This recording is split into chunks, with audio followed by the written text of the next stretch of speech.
예수님께서 메시아로서 공식적인 삶을 시작하시고 공식적인 최초의 설교와 가르침이 금방 우리가 읽었던 이 산상수훈입니다. 여러 번 말씀드렸지만 이 산상수훈은 5장, 6장, 7장에 이어지는 굉장히 분량이 긴 가르침과 설교입니다. 소위 이 산상수훈은 어떤 내용을 담고 있느냐면 하나님의 나라 시민, 그 하나님 나라 시민에게 주어지는 새로운 윤리를 선포하는 것이다 하는 겁니다. 조금 더 설명을 해볼게요. 하나님을 알지 못하는 이전의 삶을 성경은 옛사람이라고 표현합니다. 그 옛사람은 세상의 법과 자신의 욕망을 따라 살아갔던 사람, 이것을 우리는 뭐라고 부른다고요? 옛사람이라고 불러요. 그러면 반대말이 있겠죠? 옛사람의 반대말은 새사람이라는 표현이 있겠죠? 성경에. 이 새사람은 하나님의 나라의 강령, 오늘같이 이 산상수훈에서 말하는 새로운 법과 윤리를 따라 사는 사람을 새 사람이라고 말하는 겁니다. 에베소서 4장 22절에는 이것을 더 확실하게 알려주시죠. 이렇게 말씀하십니다. 유혹의 욕심을 따라 구습을 쫓는 옛 사람을 벗어 버리라. 유혹의 욕심을 따라 구습을 쫓는 사람이 옛 사람이라는 거예요. 예전에 이런 삶을 우리가 다 살았죠. 그리고 슬픈 것은 지금도 그런 삶을 사는 사람이 우리 중에 있을 수 있고, 그것이 저나 여러분일 수 있다는 겁니다. 사실 이런 삶은 몸에 완전히 배어 있어요. 제가 볼링을 한 몇 년에 한 번 칠까 말까 해요. 볼링장에 안 다닙니다. 근데 간혹 아이들 때문에 한 번씩 가자 하거나 또 누가 볼링을 가자 하면 저는 몇 년 동안 지금 안 쳤는데 그래도 가요. 그러면 사실 별로 일반 사람들한테는 쳐본 적이 없어요. 제 자랑하는 게 아니라 한 150에서 170 정도 칩니다. 이게 항상 에버리지예요. 평균이라는 거예요. 아니 몇 년 만에 치는데도 왜 이런 게 나올까요? 몸에 배어 있어요.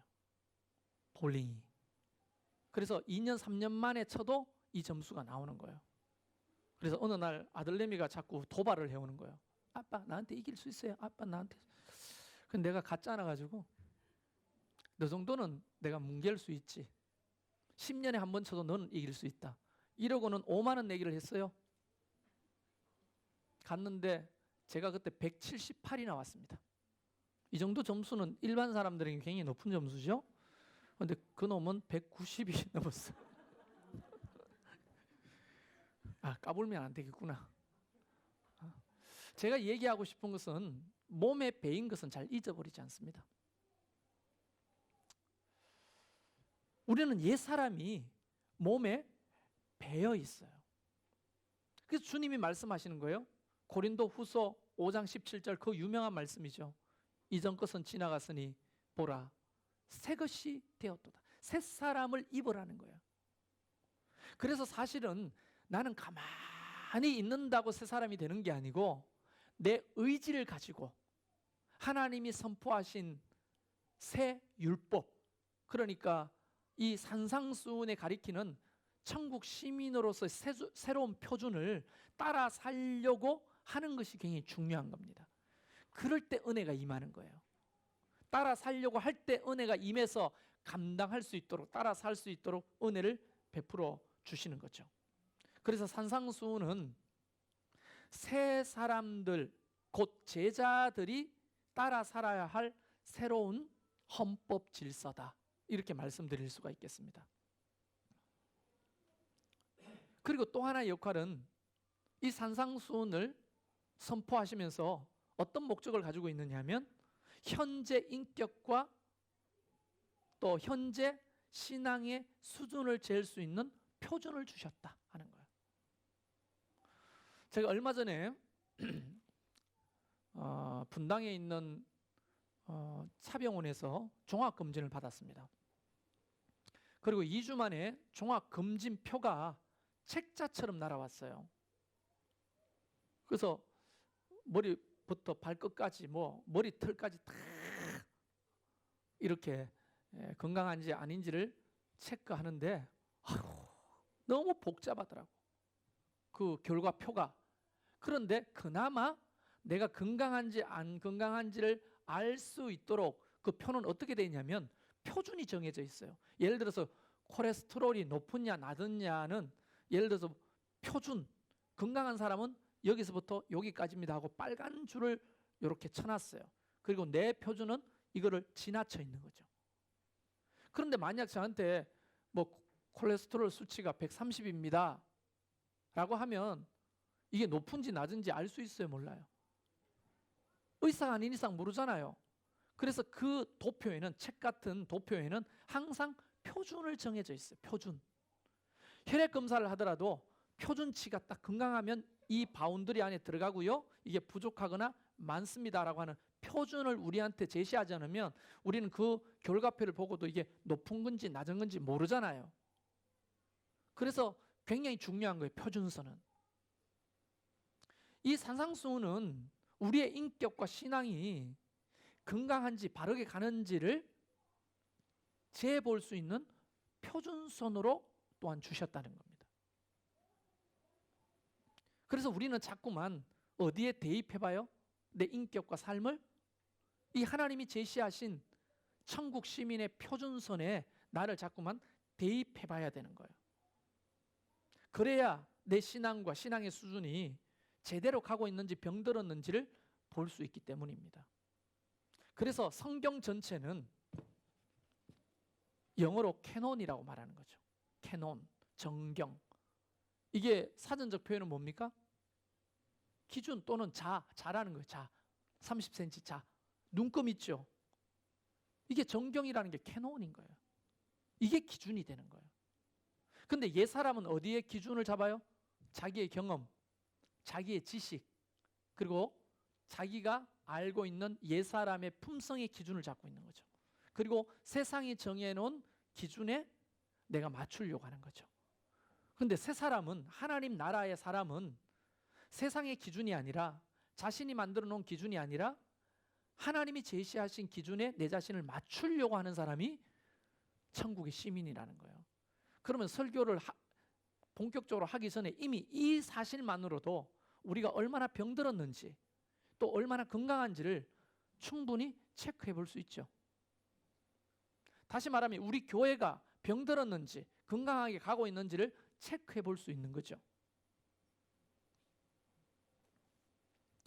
산상수훈은 죄 아래 살아가는 모든 사람에게 진정한 행복이 뭔지를 먼저 밝히고 있습니다.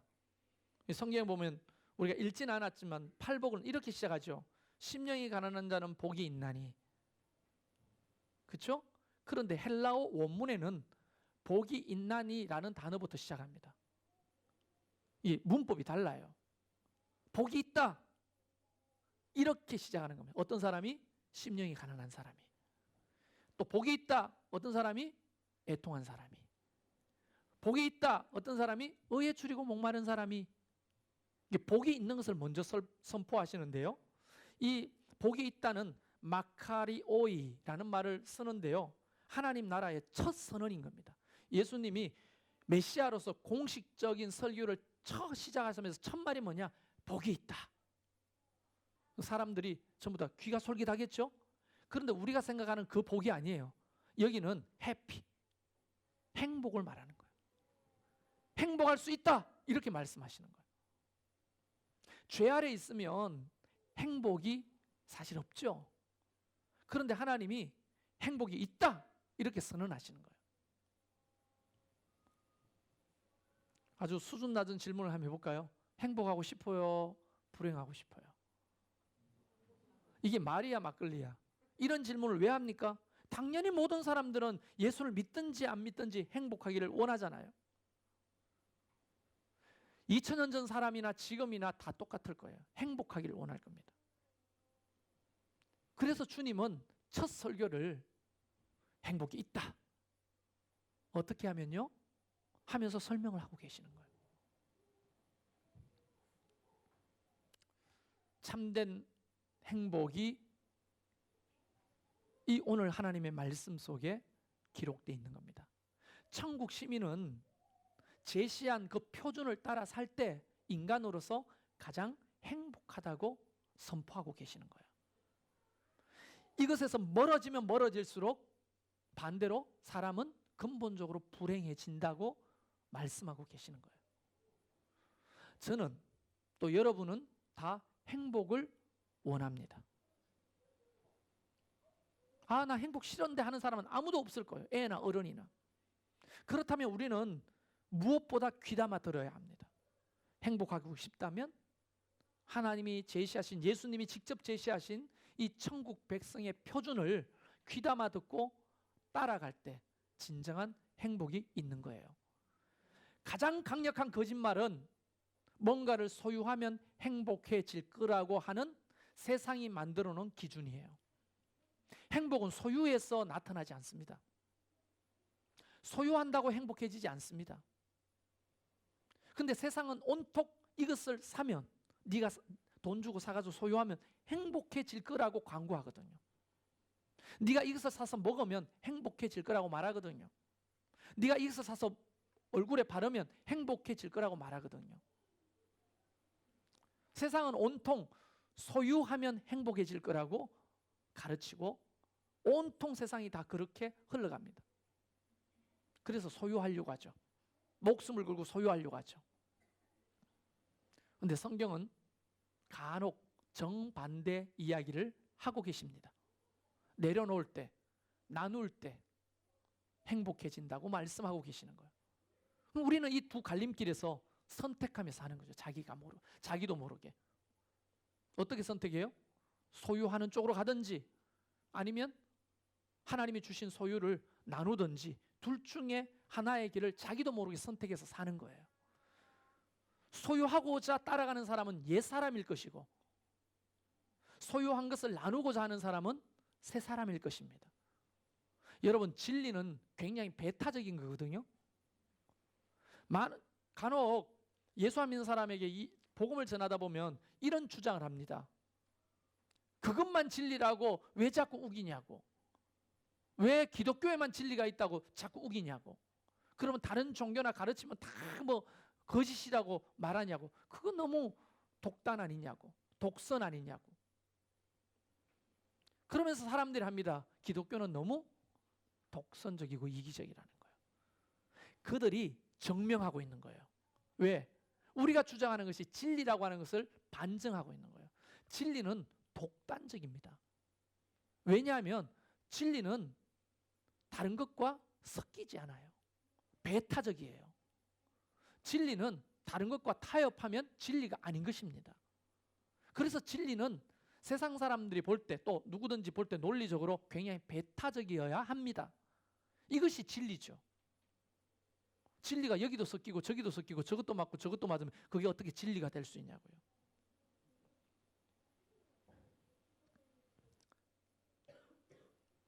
그렇다면 하나님 나라의 백성의 삶은 어떤 모습이어야 할까요?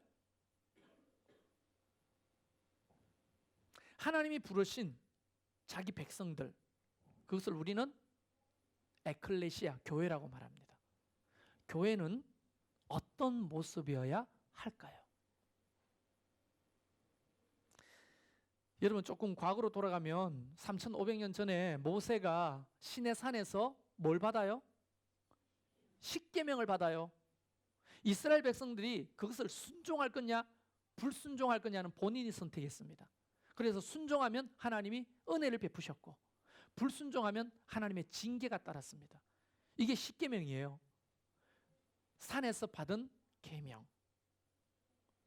그런데 오늘 이 본문은 이렇게 시작되고 있습니다. 예수께서 무리를 보시고 산에 올라가 앉으시니 제자들이 나온지라 입을 열어 가라사대.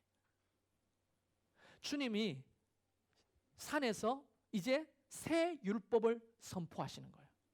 이게 산상수훈이라고. 그러니까 그때 당시에 3,500년 전에 이스라엘 백성들이 십계명을 순종할 거냐 말 거냐 본인이 선택한 거죠. 결과는 완전히 달랐죠. 예수님이 이제 또 다른 뭐요? 율법, 새 율법, 복음이죠. 산상수훈을 산에서 모세처럼 선포합니다. 이제 하나님의 백성들이 거기서 순종할 건지 말 건지는 본인이 선택하는 거예요. 결과도 완전히 다를 것이라는 거예요. 자, 그렇다면 전제를 합시다. 우리는 새 사람이라고 전제하고, 새 사람의 다른 이름은 제자입니다. 제자의 다른 이름은 성도이고요. 성도의 다른 이름은 하나님 나라의 백성이에요. 이 사람들의 모임을 우리는 교회라고 부르는 거예요. 자, 그러면 우리는 지금까지 산상수훈의 의미를 봤는데, 그러면 이 산상수훈에서 이야기하는 새 사람 또는 제자 또는 성도, 진짜 하나님 나라의 백성, 그들의 모임인 이 교회는 어떤 태도와 자세를 가져야 되는지를 팔복에서 이야기하고 계세요. 근데 우리가 팔복을 다 따질 수 없으니까 오늘은 네 번째 주님이 말씀하신 6절 말씀을 읽고 오늘 읽었던 본문을 좀 설명해 보려고 합니다. 6절 말씀을 같이 읽어볼까요? 5장 6절 다 같이 시작. 의에 줄이고 목마른 자는 복이 있나니 그들이 배부를 것이며, 헬라어 원문대로 제가 직역을 하면 이겁니다. 행복할 수 있습니다. 의에 줄이고 목마른 자는 하나님이 충분히 배부르도록 해주실 겁니다. 이제 이 말씀이죠. 직역하면. 자, 근데 이 나오는 의에 줄이고 목마르다고 하는 이 의가 뭐냐? 의. 이 의가 헬라어 원문에는 디카이오시네라는 말을 쓰는데요. 이 디카이오시네라는 말은 하나님 앞에서 인간이 취해야 될 올바른 태도를 말할 때 의라는 말을 쓰는 거예요. 다시 말하면 어떤 유혹이나 핍박과 어려움 속에서도 하나님의 뜻을 순복하고자 하는 태도와 자세를 가진 것이 의인인 거야. 이해되십니까? 이 의를, 이걸 풀어서 설명하면 이런 거죠. 어떤 경우에라도 하나님의 뜻을 지키고 순복하려고 하는 자에게는 복이 있나니 라는 말이라는 거예요. 어느 정도? 줄이고 목마른 자라고 말하죠. 이 줄이고 목마른 자를 헬라어 원문에 보면 호이 페이논테스 카이 딥손테스라는 말을 쓰는데, 이거 말하면 동사가 두 개 나와요. 이 동사 두 개는 저희가 예를 들어서 하나님이 말씀하신 것 중에서 충분히 먹고 만족한 상태 전에 완전히 줄이고 배고픈 상태, 이런 사람들은 음식을 찾아 어떻게 할까요? 물을 찾아 어떻게 할까요? 지금 내가 줄이고 목이 말라. 그러면 줄이고 목마른 사람은 어떻게 할 거라고요? 물을 찾으려고 또는 음식을 찾기 위해서 뭘 걸어요? 목숨을 걸잖아요. 배고파. 목이 말라. 이러고 가만 앉아 있으면 물이 나오나요? 그래서 우리는 이런 노래를 불렀죠. 사슴이 시냇물을 뭐요? 찾기에 갈급함 같이. 그 갈급함을 가지고 찾는 거예요. 사슴이 목이 말라가지고 지금 곧 죽는데 물을 찾아 갈급하게 쫓아다니는 거예요. 목숨을 걸고. 안 그러면 죽으니까. 의를 위해서, 하나님의 의를 위해서 어떻게 하라고요? 갈급하고 줄이고 목마른 자와 같이 목숨을 걸고 그 의를 지키는 거예요. 근데 우리는 헌시짝처럼 버리잖아, 하나님의 의를. 기분 나쁘면 버려, 그냥. 그리고 또 내한테 손해된다면 버려. 그리고 내 생각과 안 맞으면 버려. 이런 사람은 배부를 턱이 없죠. 여기서 배부르다고 하는 것은 이런 겁니다. 저희가 배부를 것이요, 충분히 먹고 만족하는 것을 말하거든요. 부족함이 없는 상태. 그래서 다윗이 그렇게 말했잖아요. 시편 23편. 내게 부족함이 없으리로다. 하나님이 채우시는 부족하면 부족함이 없는 거거든요. 시편 107편 9절에 그런 의를 위해 줄이고 목마른 자들에게 하나님이 어떤 은혜를 주시는가 이미 다윗을 통해 이야기하시는데 이렇게 말씀하십니다. 저희가 사모하는 영혼을 만족해 하시며 줄인 영혼의 좋은 것으로 채워 주심이로다. 할렐루야. 사모하는 자, 그 갈망하고 사모하는 자, 하나님의 의를 갈망하고 사모하는 자들에게 하나님은 언제나 만족하게 채워주시는 거죠.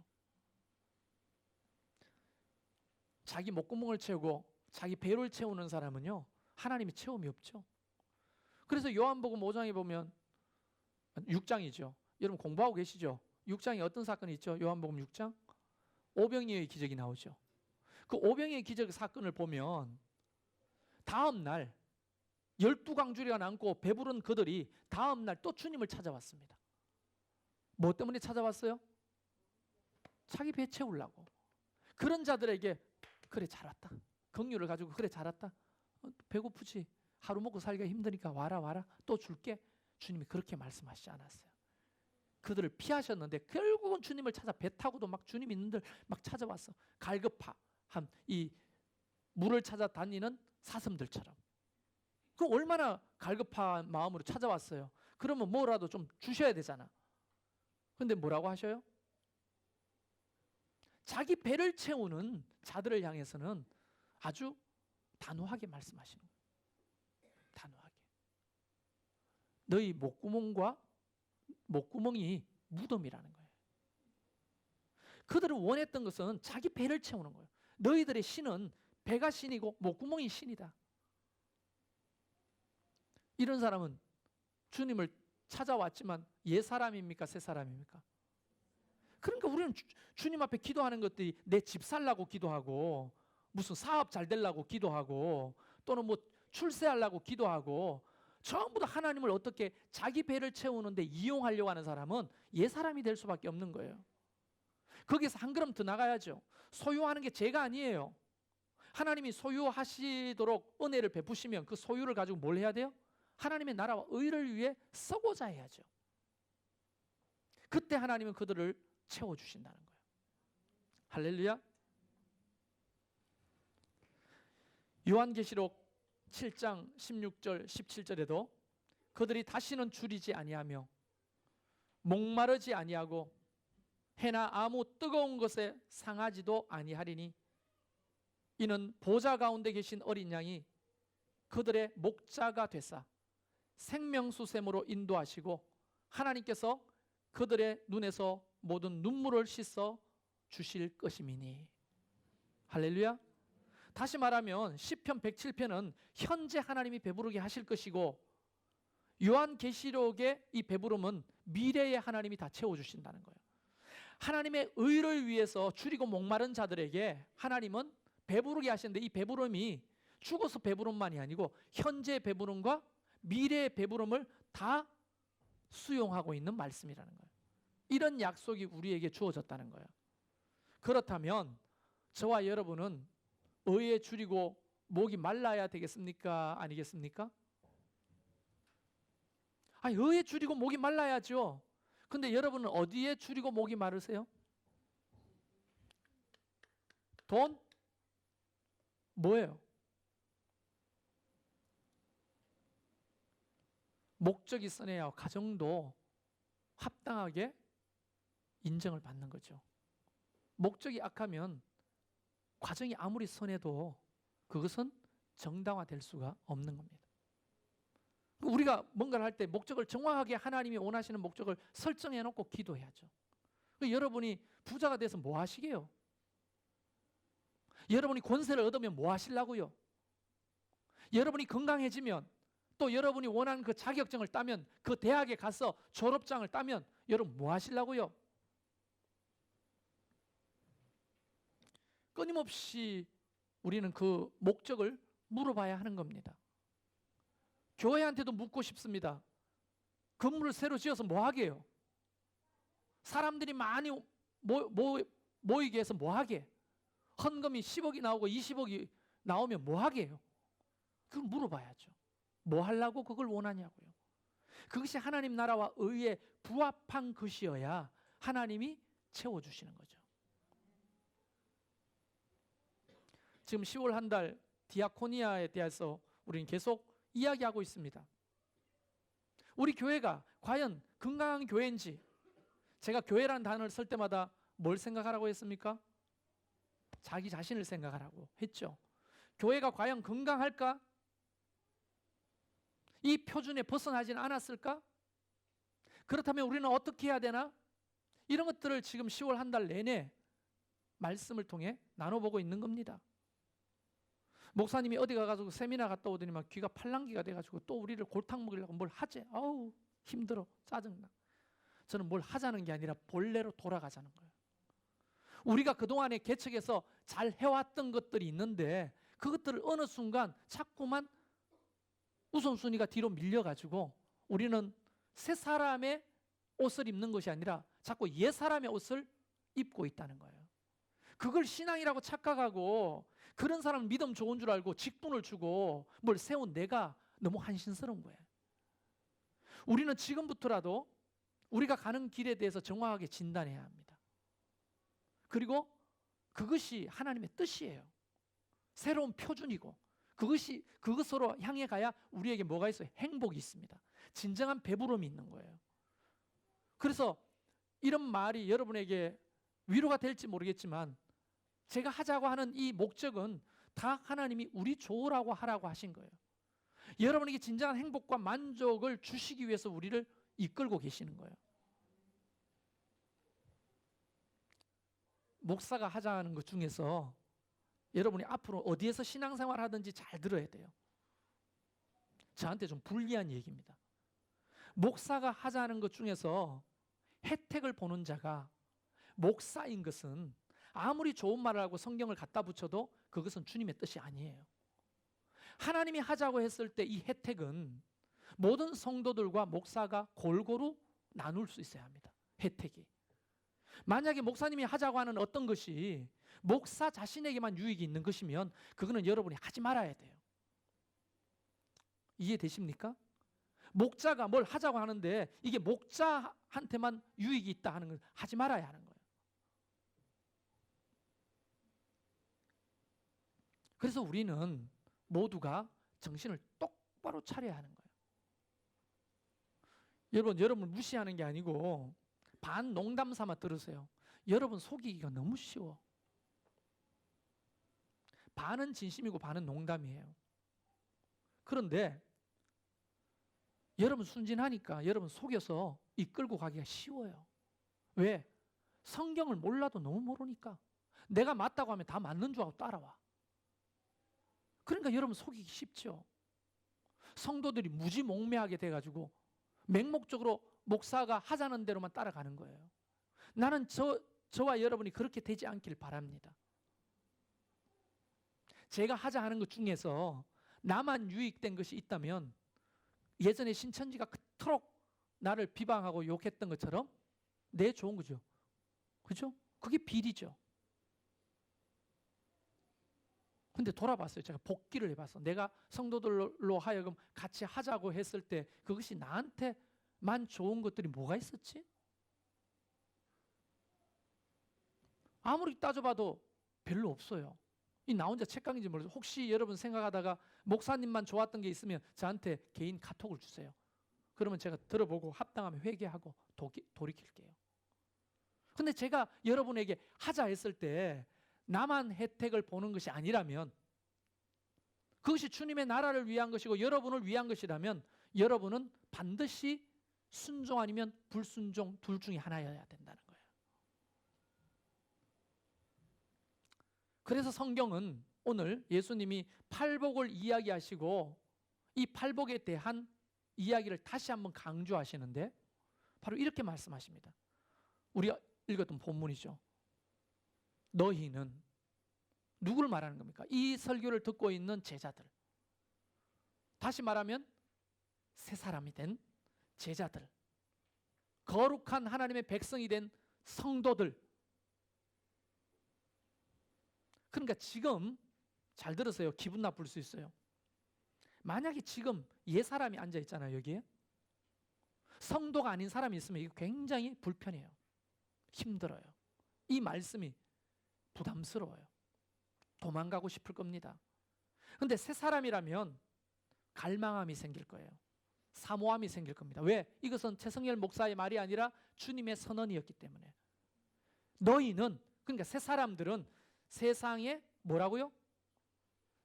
소금이니라고 말씀하셨어요. 자, 여기서 이 소금이니라고 했을 때 소금에 포커스를 맞추지 말고 소금이니라는 이니라고 하는 말에 좀 포커스를 맞출 필요가 있어요. 이 이니라는 말은 에스테라는 헬라어 원문을 쓰는데 이걸 사전을 막 찾아보면 에이미 에고, 나는 뭐뭐다라고 하는 예수님의 있죠. 나는 선한 목자다, 나는 부활이요 생명이다, 나는 뭐뭐다, 에이미 에고라는 말이 있는데요. 이 에이미의 직설법 2인칭 현재 복수형이다. 몰라도 돼요. 나도 모르니까. 그런데 이 말을 사전에 따져보면 뭐냐면 너희는 이미 뭐뭐다라는 거예요. 다시 말하면 제발 부탁인데 너희는 세상의 소금으로 살아다오, 이 말이 아니라는 거예요. 이미 너희는 뭐라고요? 소금이다. 소금이 되려고 하지 마세요. 이미 우리는 소금이에요. 소금이 되어 가려고 하는 것과 소금인 것과는 천지 차이잖아요. 신앙생활은 소금이 되어 가는 게 아니에요. 신앙생활은 이미 소금인 우리가 그 역할을 하는 것이 신앙생활이지. 이해되십니까? 근데 많은 경우에 소금이 되어 간다고. 그래서 나한테 뭘 요구하면 신앙이 좀 있는 사람들이 이걸 요구해요. 너무 지나친 요구 아닙니까? 과정도 중요하잖아요. 이제 되어가고 있는 중인데 기다려주세요. 소금이 되어가는 과정이 어디 있어요? 이미 소금인데. 그래서 저는 자꾸만 이렇게 말하는 기조가 생기는 거예요. 소금이기 때문에 맛을 냅시다. 그런데 자꾸 그 사람들은 뭐라고 말하냐? 소금이 되어가고 있는 중인데 자꾸 맛을 내라면 부담스럽잖아요. 아니야, 소금이야. 소금이라고. 소금이 되어가는 과정이 아니라고요. 주님이 말씀하죠. 너희는 소금이다 이미. 소금 뭐 해야 돼요? 맛을 내야 되잖아요. 근데 많은 경우에 어디서 뭘 어떤 오리엔테이션을 배웠는지 몰라도 되어가는 과정에 굉장히 집착해요. 그래서 기다려달래요. 언제가 기다려? 주님이 오시면 어떡하려고? 언제가 기다려요? 그래서 뭐 돈 벌 때까지 기다려달래. 좀 조용할 때까지 기다려. 좀 시간이 여유가 있을 때까지 기다려달래. 아니죠. Now, 지금 바로 우리는 소금의 맛을 내야 되는 거예요. 그래서 성경에는 이 소금에 대한 여러 가지 이야기가 많은데 한 6번 정도 신약 성경에 사용하고 있는데 이 소금이라는 단어가 할라스라는 말이에요. 할라스. 이 할라스라는 말은 여러 가지 상징으로 쓰여요. 그래서 성경 아닌 곳에도 이 소금에 대한 이야기가 많은데 여러분 처음 들어봅니다. 유대교, 우리는 기독교잖아요. 유대교 문헌에는 시락스 39장 26절에 시락스, 시래기국 아닙니다. 시락스 39장 26절에 생명을 유지하는 필수 불가결한 요소 중에 하나를 소금이라고 명명하고 있어요. 그리고 성경 밖에 있는 것이 외경이거든요. 외경 밖에 있는 것이 위경이고, 우리는 성경만 정경으로 보는데 성경 같은데 성경이 아닌 책들이 여러 곳 있어요. 그 중에 외경 중에 바룩 1서가 6장 28절에 소금을 방부제다 이렇게 말합니다. 방부제, 썩지 않도록 하는 방부제다 그렇게 말하는 거예요. 그리고 사람의 몸을 고치는 의약품이다 이렇게 설명하고 있습니다. 그럼 우리 성경에는 소금을 뭐라고 말할까요? 구약 성경에는 레위기 2장 13절에 희생 제물의 부패를 방지하는 도구다 이렇게 말하고요. 정결하게, 제물을 정결하게 하는 도구다라고 말합니다. 에스겔서 16장 4절에는 신생아가 태어났을 때 신생아를 소독하고 깨끗하게 하는 도구로 소금을 사용했어요.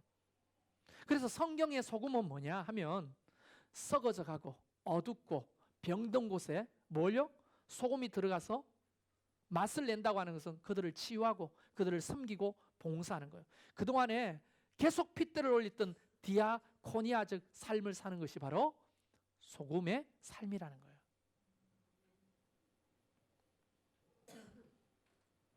그런데 이 소금이 맛을 잃으면 무엇으로 짜게 할 것이냐? 짜게 할 수가 없다는 거예요. 아주 몸이 건조해지죠. 세상의 비웃음거리가 되는 거예요. 여러분, 고대에는 우리가 자꾸 마트에 가서 사 먹는 소금을 생각하고 또 김장할 때 하는 천일염 생각하니까 개념이 안 들었는데, 그때 당시에는 바다에서 소금을 채취하는 염전 기술이 없었어요. 그래서 이 소금이 어디에 섞여요? 산에 섞여요. 땅에 나온 어떤 거요? 땅에 나온 그런 그 암염, 소금으로 된 그 바위를 캔단 말이에요. 근데 그것을 잘못 보관하면 맛이 싹 빠진대요. 그래서 일단 모래나 돌 조각처럼 맛이 없는 것이 된대요.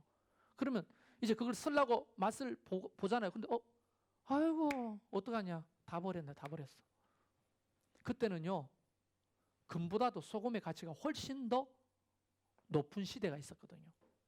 근데 보관을 잘못하면 맛이 다 빠져서 그냥 모래알처럼 일반 돌처럼 그렇게 되는 거예요. 그럼 어떡하겠어요? 그거를 어디에 써요? 그거를 쓸 데가 없지. 밖에 버렸어. 사람들이 밟고 다니는 거예요. 여러분, 이것은 우리 교회에게 주시는 하나님의 굉장히 중요한 말씀 아니겠습니까? 2000년 전에 이미 이곳에 기록되어 있는데 우리는 그것도 모르고 맛을 자꾸 잃어가는 거예요. 그런데 이 세상이라고 하는 이 단어가 굉장히 중요합니다. 어디에 맛을 내야 된다고요? 세상에 맛을 내야 돼요. 여러분은 교회의 소금이 아니라고요. 우리는 어디의 소금이라고요? 세상의 소금이라고요. 이 세상이라는 말이 뒤에도 너희는 세상의 빛이라고 했잖아요. 좀 이상한데 이 세상과 저 세상이 서로 다른 단어예요. 소금을 이야기할 때 이 세상은 개라는 땅을 의미합니다. 땅. 우리가 딛고 사는 이 땅. 교회가 있어야 될 장소, 이 땅, 로컬, 이 지역을 말하는 거예요. 그런데 뒤에 너희는 세상의 빛이다 할 때 이 세상은 코스모스, 우주를 말하는 거예요. 달라요. 그럼 우리는 한국말 성경으로 보면 세상의 소금이고 세상의 빛이니까 다 이 땅을 의미하는 줄 아는데, 앞에 소금은 이 땅에, 우리가 살아가는 발 딛고 살아가는 이 땅에 맛을 내도록 우리를 부르셨다는 거예요. 그 뒤에 너희는 세상의 빛이니 빛을 비춰라 하는 것은 무엇을 위해?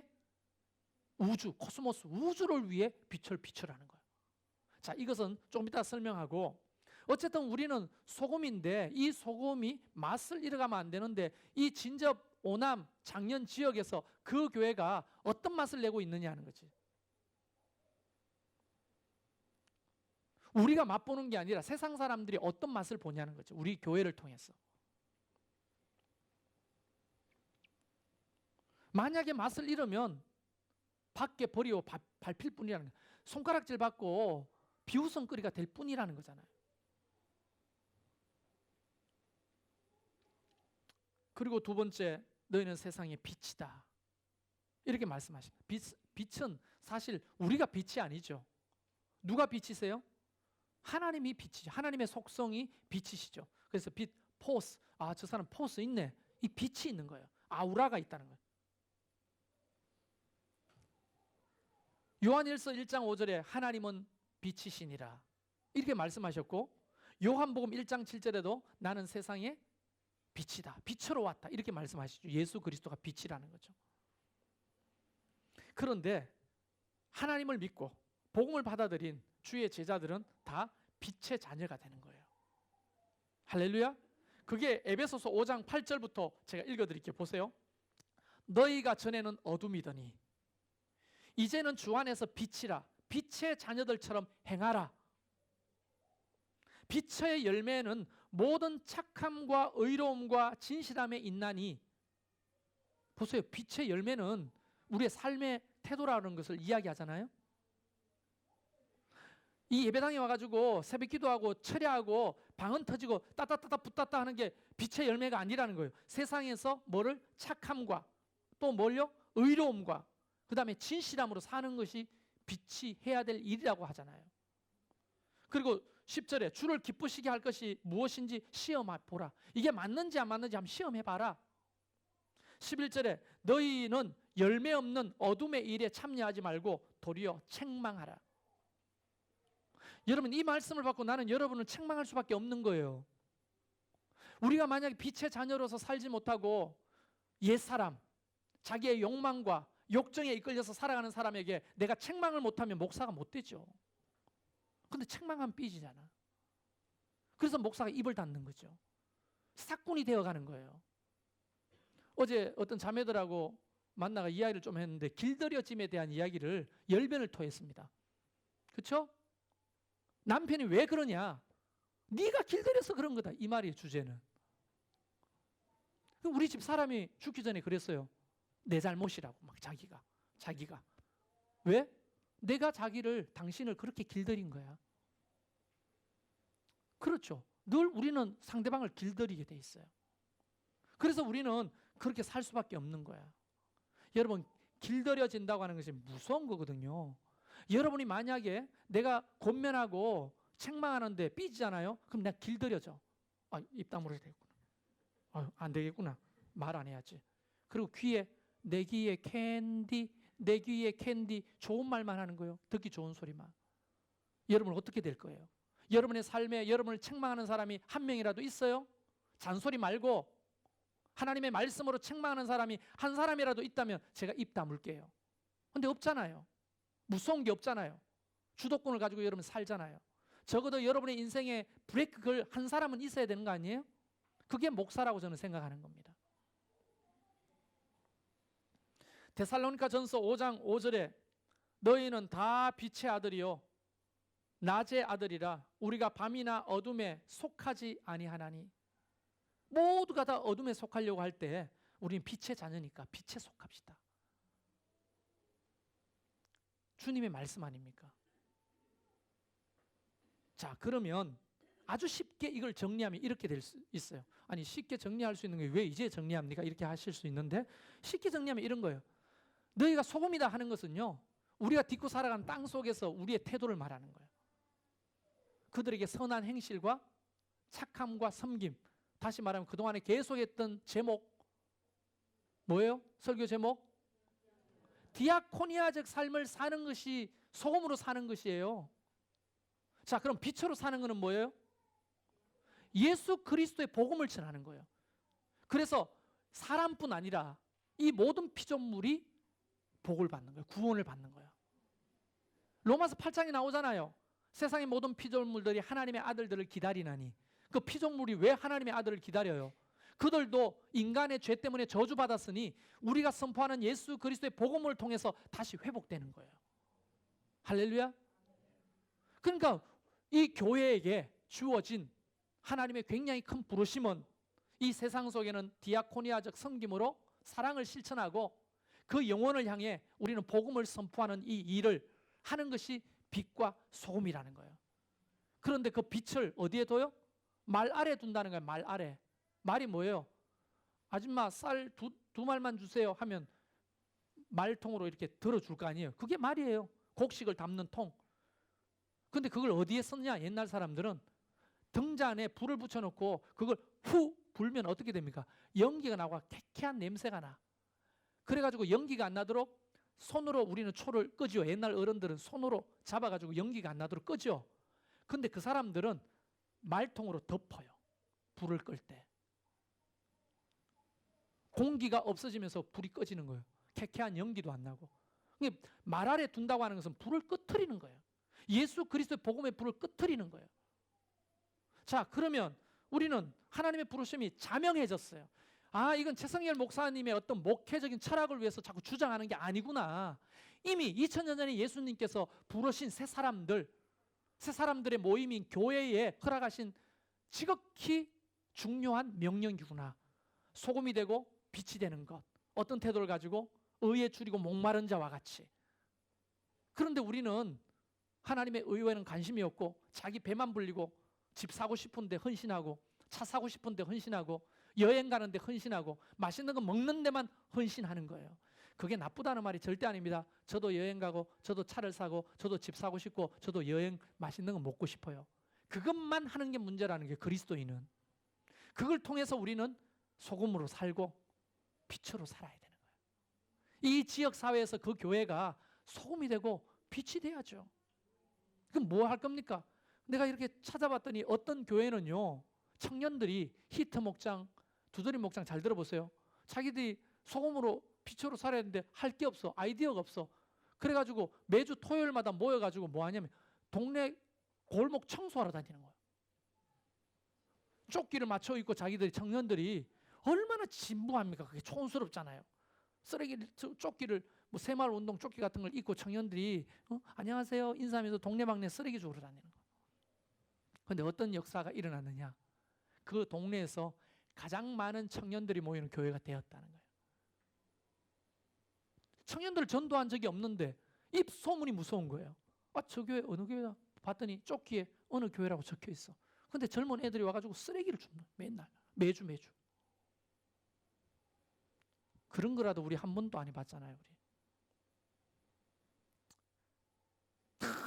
특별한 아이디어가 있어야 되는 게 결코 아닌 거더라고요. 지역사회 빛이 되고 소금이 되는 거는 아주 쉬운 일이에요. 그래서 우리가 할 수 있는 것부터 또 할 수 있는 것만큼 시작하자는 거예요. 11월 10일부터 우리는 이것을 위해 함께 스타디하고 공부하고 기도하고 다른 데 잘하는 데를 둘러보고 다른 목사님의 이야기를 들어보고 할 겁니다. 다음 주부터 신청을 받을 거예요. 여러분 목자한테 신청해 주십시오. 저는 여러분 모두가 다 신청해서 함께 공부하고 어떻게 우리가 그걸 해야 될지를 알게 되기를 바랍니다. 이미 우리는 소금입니다. 이미 우리는 빛의 자녀들입니다. 그걸 놓치면 감히 말하지만 가짜예요. 가짜. 하나님은 가짜를 통해 일하지 않습니다. 그것을 갈망하면 부족하죠. 맛도 부족하고 빛도 희미합니다. 그러나 맛이 부족하더라도 소금이고 빛이 희미해도 빛인 거예요. 하나님은 꺼져가는 등불을 후 불어 꺼요? 끄지 않아요? 끄지 않습니다. 작은 불빛, 반딧불 같은 작은 불빛이라도 우리가 가지고 있기 때문에 소망이 있는 거예요. 그걸 우리가 해보자는 겁니다. 할렐루야. 벌써부터 쓰나미처럼 부담이 확 오죠. 이 거룩한 부담을 기쁨으로 맞이하는 자에게 하나님이 행복을 주실 줄 믿습니다. 자, 우리 같이 찬양합시다.